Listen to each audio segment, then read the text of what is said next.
The Testament's episode 6, titled Stadium, offers a nice blend of historical context and future aspirations. Although the marriage market is expanding, some commanders will not be getting married this season since they are being deployed to the front lines. In the meantime, the Aunts are working tirelessly to connect the eligible girls with the greatest people. The much-feared Aunt Lydia was eventually given the opportunity to narrate and convey her viewpoint on the past and contemporary events in Gilead in episode 6. The most startling aspect, however, is that Aunt Lydia's role in perhaps overthrowing Gilead from inside is revealed in the Testament's Season 1, Episode 6.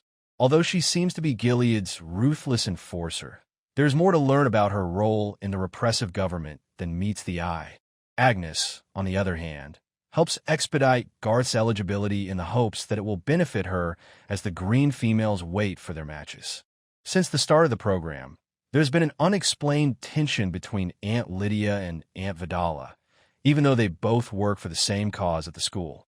Although Vidala's jaw twitches and side looks during her encounters with Lydia, or when the elder woman chastises or suggests that there are bad feelings there, the younger aunts always obey Aunt Lydia. What transpired between them is made apparent in the Testaments, Episode 6. As it happens, their relationship predates their being aunts. At the time, Aunt Vidala was still known as Vivian. Before a coup took place and armed men from Gilead took control of the city, including their school, they were both teachers at the same institution.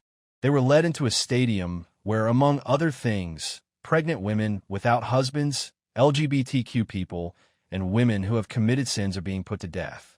It was just Lydia and Vivian, and although they weren't very close co-workers, they eventually came together to wait for their destiny. When Aunt Lydia made the decision to join Gilead, killing one of those women at the stadium was her greatest challenge. Commander Judd set everything up to test Lydia's allegiance to the dictatorship, and the woman she is assigned to kill turns out to be Vivian. However, given their current conflict, Vivian/Aunt Vidala might still feel some animosity. She might have passed away by now, after all. Only because Commander Judd gave Lydia an unloaded rifle did she live.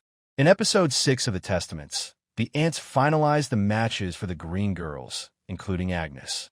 Although it remains unclear whether Agnes will marry Garth, the episode culminates with the Aunts visiting the homes of the Green Girls to inform their families about these pairings. Notably, Garth, being a rookie commander this season, did not predict the possibility of a marriage. However, Agnes has taken proactive steps to expedite his eligibility for marriage, requesting this favor from Aunt Lydia in a very respectful manner. Even though Aunt Lydia is one of Gilead's enforcers, the conclusion of the Testament's Season 1, Episode 6 shows that she's taking action against the repressive government. Aunts are free to write, but what she's writing about is the problem, not the writing itself. Episode 6 explored the possibility that Aunt Lydia might not be as devoted as she is presented in the program, despite her position of authority in favor of Gilead.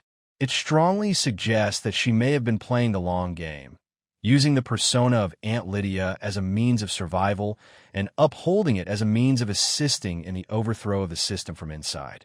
The episode takes viewers back to the regime's early years and shows how Aunt Lydia joined them.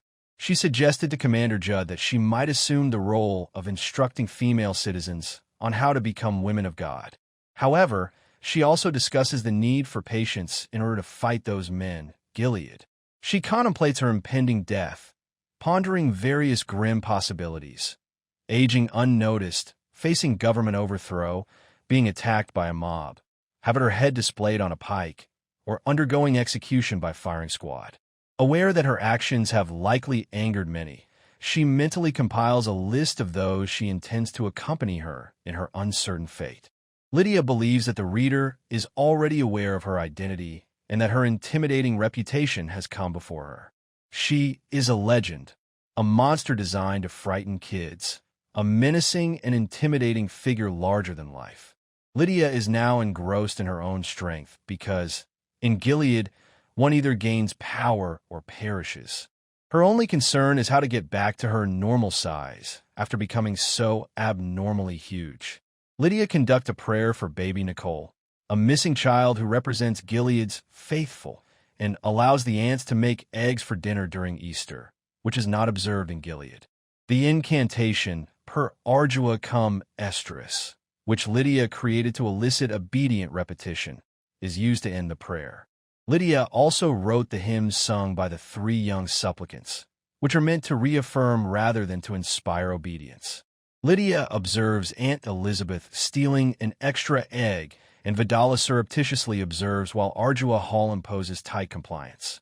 Lydia raises a glass and makes her way through the genealogy files to her personal library, which is stocked with forbidden books and contains vital and harmful information about people in Gilead.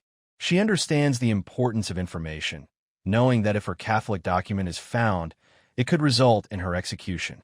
In contrast to her former life as a judge who upheld civic morality prior to the regime's takeover, she uses this document to justify her past deeds and the moral concession she has made. The fact that a number of senior commanders were disqualified due to their recent deployment to the front lines is helpful. However, it's unclear until the following episode if Agnes and Garth have been paired. This week's episode concludes with Aunt Lydia retrieving a journal from a safe concealed behind a tapestry. She writes about all the offenses the commanders have perpetrated in this journal. Hope you enjoyed the video. Don't forget to like, comment, and subscribe for more deep dives like this. See you in the next review.